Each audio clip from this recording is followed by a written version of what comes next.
Tunakwenda na kuangalia somo letu sehemu ya 3.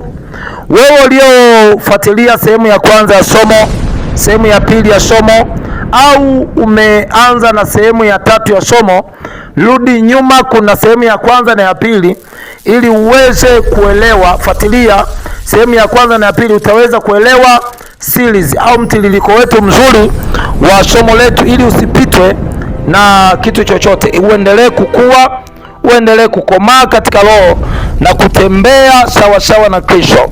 Yesu akasema, je, atakaporudi mwana wa Adamu ataikuta imani? Ili atakapokuja Yesu Kristo akukute ukiwa hujaiacha imani katika Kristo Yesu. Tunaendelea na somo letu sehemu ya 3. Sasa tunakwenda kuangalia, je, unawezaje sasa kutambua kwamba wewe una upendo? Wewe una upendo. Upendo, kutembea au kuishi katika upendo, sio ule msisimuko tu. Msisimuko wa ibada. No, kanuni ya upendo. Upendo una taratibu zake, una sheria zake. Moja kati ya sheria au matunda ya upendo, namba 1, Wakorintho wa kwanza sura ya 13 na ule mstari wa 4. Biblia inasema hivi, upendo huvumilia. Kanuni ya upendo inakutaka uwe mvumilivu. Unavumilia nini? Namba 1, eza unasemwa, eza umesikia kusengenywa, eza maana yake inakutaka umetendewa, inakutaka uvumilie. Hiyo ndio kanuni ya upendo. 1, angalia, Mungu Baba yetu yeye ni mvumilivu. Tunamtenda mambo ya ajabu, tunatenda kwake mambo ya kuchukiza, lakini anatuvumilia. Watu wanaofanya mabaya, wanaojiuza, wanaofanya kila aina, maana yake sio kwamba Mungu haoni, ila ni mvumilivu. Ona, wote kwetu kwake sisi ni watoto wake. Tumenewa mwizi, mchawi, wote anatuvumilia. Hiyo ndio kanuni ya kwanza ya upendo. Namba 2, kufadhili. Kufadhili maana yake kutoa. Biblia sema Mungu akamtoa. Mfadhili wa kwanza ni Mungu. Pale kwenye bustani ya Edeni, Mungu alitoa. Akatoa nini? Akatoa wanyama, akamtoa kondoo. Kwa kina Adamu ndio wakapata mavazi, ndio wanyama wakaanza kufa. Kina Adamu akapata akili za kuchinja ile ngozi, wakajifunika. Umeona? Sio kwamba Mungu aliwachinjia, wao walipata akili. Njaa ilipowagonga, maswaibu yalipowapata, wakapata akili. Nikimkamata yule kondoo nikampiga kisu, ile ni chakula. Kwa hiyo ndio maana sasa Mungu akatoa. Yeye ndiye Mungu alitoa kibali cha wanyama kufa. Make walikuwa, hata mtu alikuwa akiona mwanadamu alikuwa hawazi kwamba hapa sasa ni mchinje huyo. No, alikuwa hana mawazo. Sawasawa na wewe leo ukienda porini ukiona wanyama au sheria, dunia isingeweka sheria ya kulinda wanyama. Ukiona tu mnyama tayari umemkata kisu.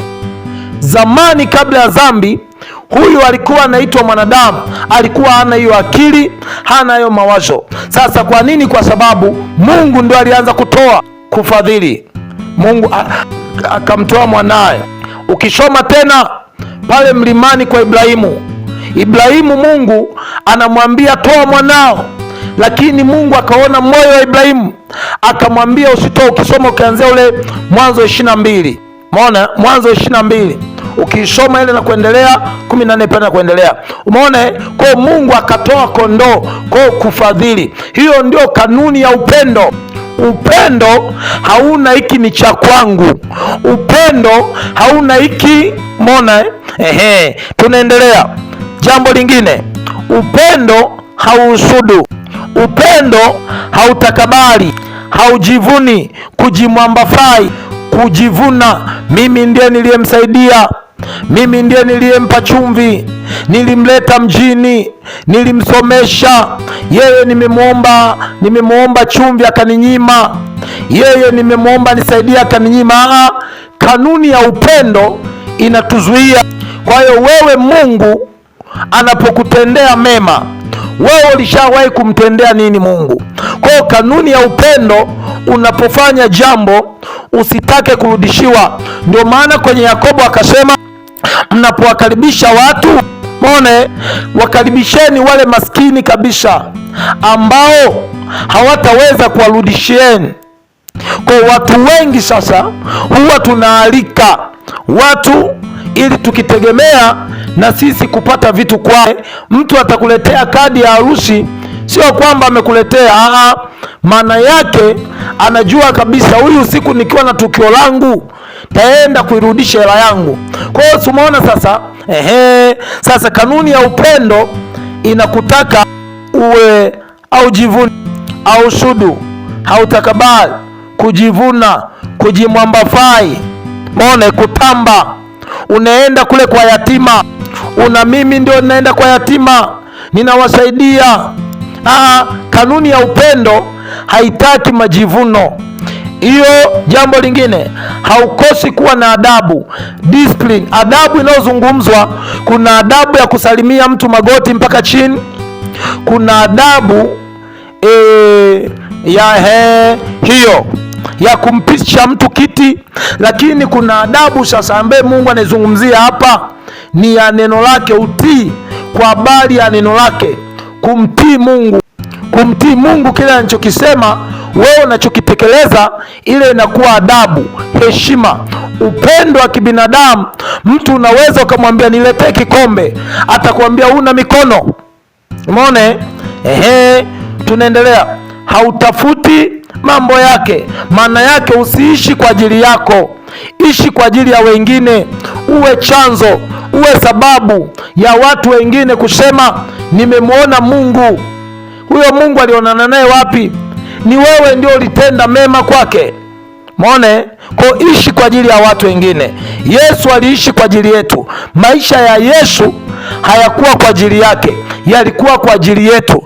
Biblia inasema alichubuliwa kwa ajili yetu, alichubuliwa kwa ajili yetu. Adhabu ya amani yetu ilikuwa juu yake. Kwa adhabu, kwa hiyo ndio maana angalia, kuna watu huwa wanateseka ila kuna wengine wanafaidika.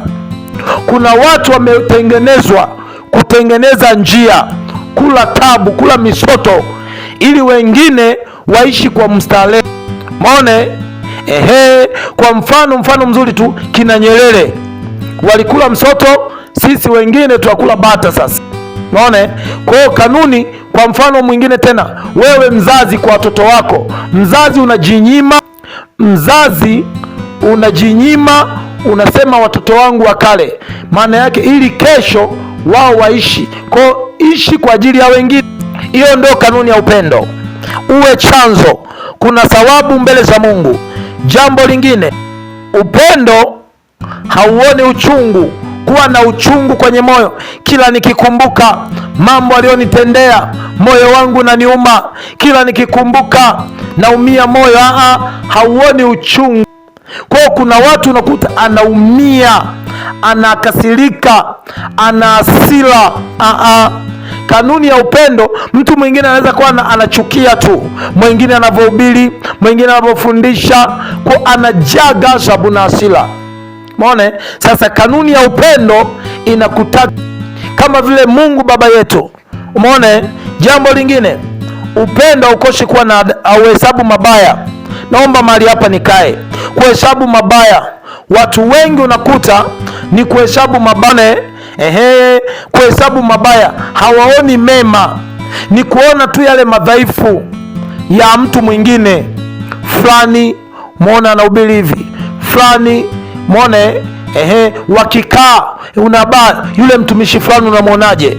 Yule mtumishi fulani unamwonaje? Ni kutafuta mabaya, ni kutafuta tu madhaifu, huwa hawaoni mema. Sasa kanuni ya upendo inakutaka wewe usihesabu mabaya. Kama unataka hayo mabaya na kuchukiza, yatafute mema, mabaya achana nayo. Usishughulike. Watu wengi, watumishi wa Mungu, waimbaji, watu wengi au mazingira yote huwa wakikutana watasalimiana. Kinachofata ni kuanza kusema fulani vipi? Kwa maana sasa ni kutafuta yale mabaya. Ndoa yake bwana ilikufa, aliachana, yule aliachwa, muone, alitelekezwa, aliacha watoto, alifukuzwa kazi, yule anaimba vibaya. Kwa unaona sasa, sasa kanuni ya upendo inakutaka wewe usinene hayo. Kwani Yakobo ile sura ukianzia, neno la Mungu nasema hivi: ndugu zangu wapenzi, msidanganyike.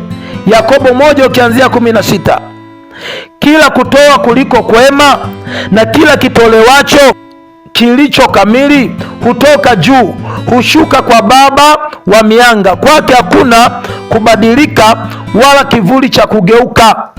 Maone, kwa nini? Kwa Mungu kuna mema tu, mabaya yote hayatoki kwa Mungu, yanatoka kwa yule mwovu. Kwa hiyo ndio maana jikite sasa na upande wa mema na kuonyesha utatambuaje kwamba wewe una upendo. Watu wengi tumemwamini Mungu, lakini unakuta watu hawaelewani, hawaongei na ndugu zao, majirani zao, watu waliowazunguka wana jealous, wana sumu kwenye mioyo yao kwamba wanampenda Mungu.